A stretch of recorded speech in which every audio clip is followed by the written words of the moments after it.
Gashagua thinks that if Ruto gets no votes in Central, there will either be a rerun or he will be sent home. Now the question would be, by who? Who will become president? What do you think the public misunderstand about Gashagua's ambitions?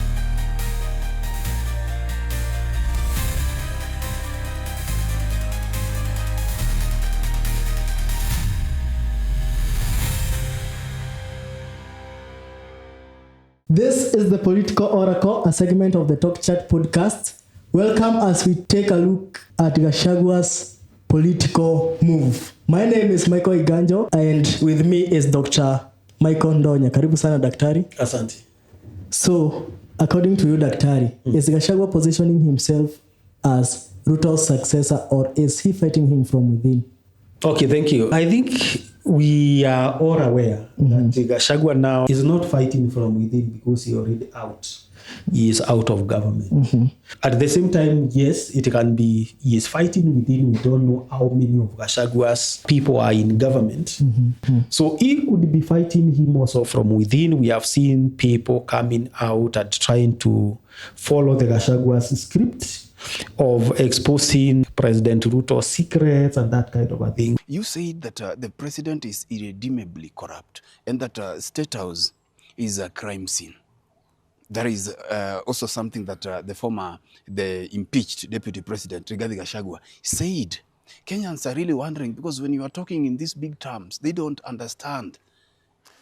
You know, virtually every these things, look at the Adani. I knew about that Adani thing way before. And I knew who was behind it. We saw J.B. Muturi the other day do that. And is he positioning himself for the future? I think so. Whether he is doing that as a presidential candidate or as a kingmaker. And I think the most expectations of him, he is determined to see President Ruto serve one term. And I think that is the main aim of Gashagua. Whether he will be presidential candidate or not, he will be very happy if President Ruto is not re-elected for the second term. We also have the idea that there are possibilities that he could be run for presidency. Whether he can be elected or not, that's another thing. So in all his efforts, the former deputy president Gashagua is wishing that President Ruto does not serve a second term. And that will be his happiness. He is ready to do anything to make sure Ruto is not elected again. Gashagua has been severally blamed of tribal politics. And you remember one of the things member of parliament was saying when they were impeaching him, they were saying that he is tribal. So to what extent do you think ethnicity is shaping Gashagua's political strategy? Gashagua has been called a tribalist. It is himself who actually tried to portray himself as a tribalist right from the time he was in government. You remember his anti-alcohol project? Pombe karibu ituangaishe. We are almost there.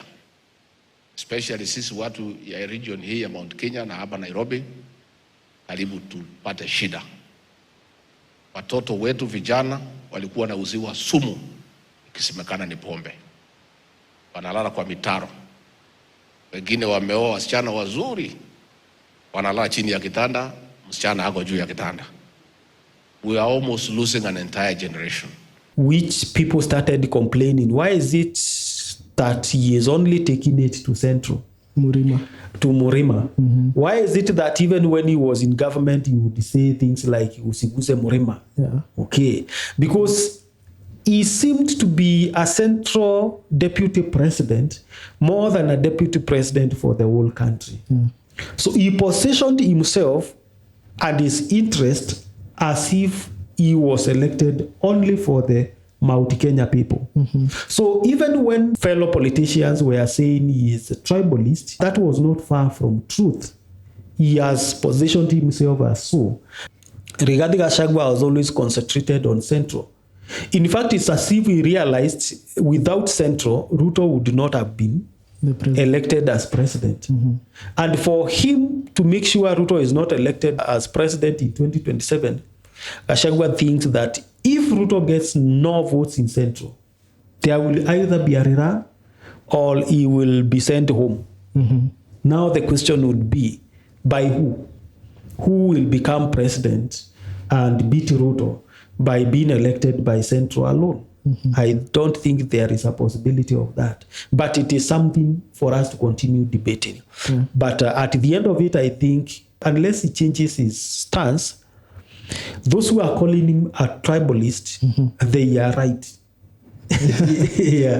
Yeah, they are right. So Gashagua is now under some current alliances with other leaders. Yes. Do you think these alliances are genuine or they are just temporal? Okay, we cannot say the alliances are genuine or they are temporal. But what we know, this kind of an alliance is an alliance of convenience, which was born out of inconvenience.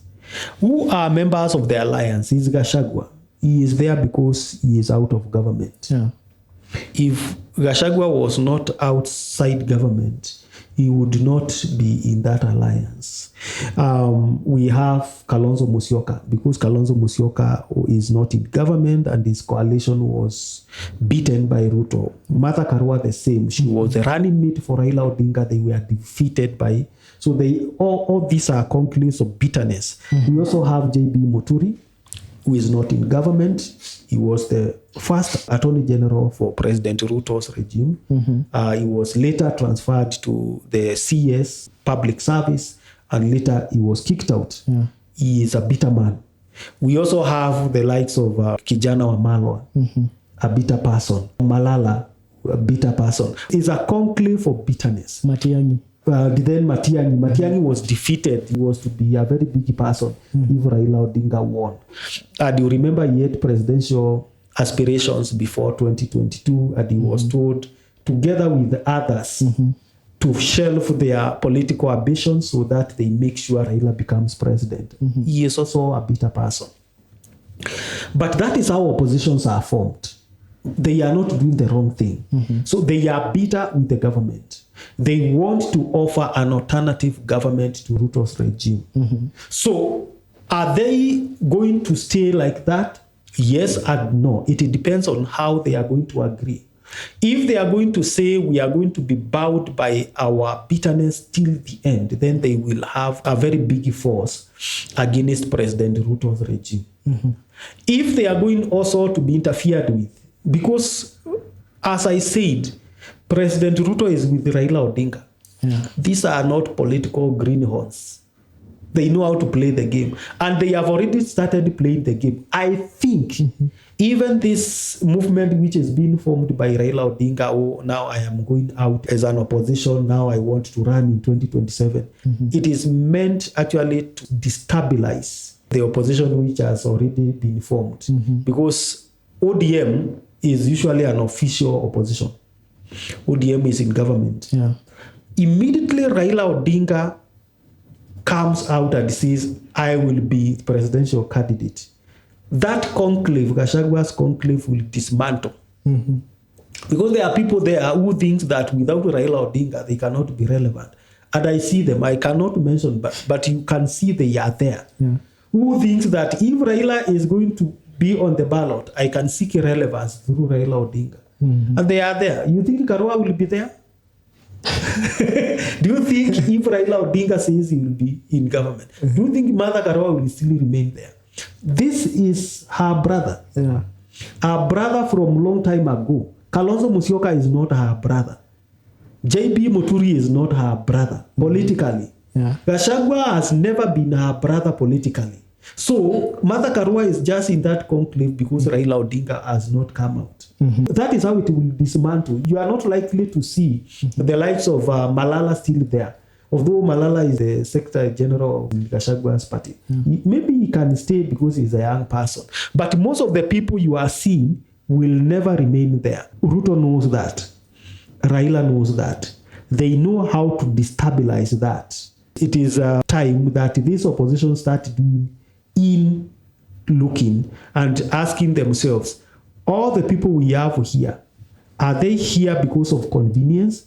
Or if there is another coalition, they will go. That is what I can say can destabilize and will destabilize Gashagua's political opposition conclave that they are having. Assume Daktari Gachagua runs for 2027 general election. Will he reshape the Kenya political climate? If he becomes president, first of all, we have to wait until around November or October when the Supreme Court will decide. Unless the Supreme Court decides that he is not going to run. I've heard some politicians say who the Constitution says, we left the 2010 Constitution long time ago. The end of 2010 Constitution was 2017. We no longer follow 2010 Constitution. We already threw it away. So we cannot continue banking on 2010 Constitution, which politicians have refused to follow. And for us citizens, we have agreed and we have conformed with their way of breaking the Constitution. It is only Supreme Court that can stop Gachagua from running for president in 2027. Yeah, not the Constitution. Constitution, we leave it to people who continue saying, no, the Constitution says that, the Constitution says that. Whereas we started breaking the Constitution a very long time ago. So if he becomes president, he has nothing to offer that is different from President Ruto. He is not an alternative government. Yeah, winning is a different thing. Maybe he can win, but he may not offer an alternative. He is just going to run the government the way President Ruto is running it. What do you think the public misunderstand about Gashagua's ambitions? There is no misunderstanding about Gashagua's ambition. The only advantage Rigathi Gachagua has is that he is speaking the language of mwananchi. He is aligning with their suffering. He is aligning with their narrative that they don't want President Ruto to serve a second term. If that is not there, Gachagua is nobody. Yeah, he will have nowhere to hold on. Because so far, him and his opposition members, they have not told us what plan they have for this country. Apart from the only plan is to remove Ruto. And that is the worst plan they can ever have. So what next after removing him? You will remove him. And you will greed this nation because the next will be, okay, we wanted to remove him. What do we do now with what we have been left with? It's a riddle that they need to solve. And even President Ruto has challenged them. Come up with a plan so that when you remove me, you will know what to do with the nation. It's just like a predator that kills an animal it cannot eat. Then after killing, so what do you do? So I think he is relevant because he is speaking what other Kenyans are speaking about. He is speaking the language of Kenyans that they are suffering. And he suffered. For him, his suffering is different. His problem is that he was removed from the government. His problem is not high cost of living.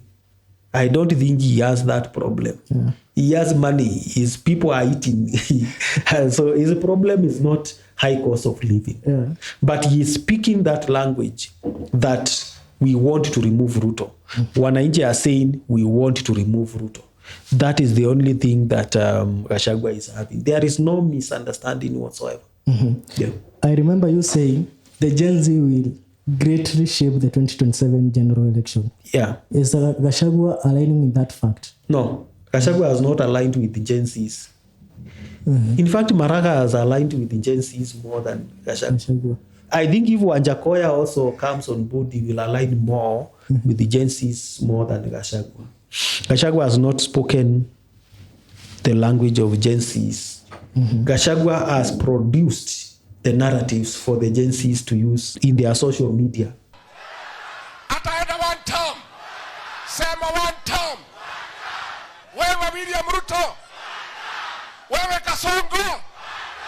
Like the term one term. So people like it. They are using it for content production. But he has not aligned with Gen Zs. If you analyze his political communication, Gashagua is speaking to tribes. Yeah. Gashagua is speaking to Kikuyu. He is coding the country. Remember when he was in the US and he said when we go back to Kenya, wakati tutakuwa tunaamua ni nani ataenda wapi, kila mtu ataambiwa lete watu wako. So he is interested in the traditional ethnic conclaves and tribal conclaves more than targeting a generation. Yeah. His aim so far is not Gen Z. His aim is not generational. His aim is tribe and ethnicity. Thank you so much, Daktari, for your time. We have come to the end of our political oracle, and until we meet next time, bye-bye.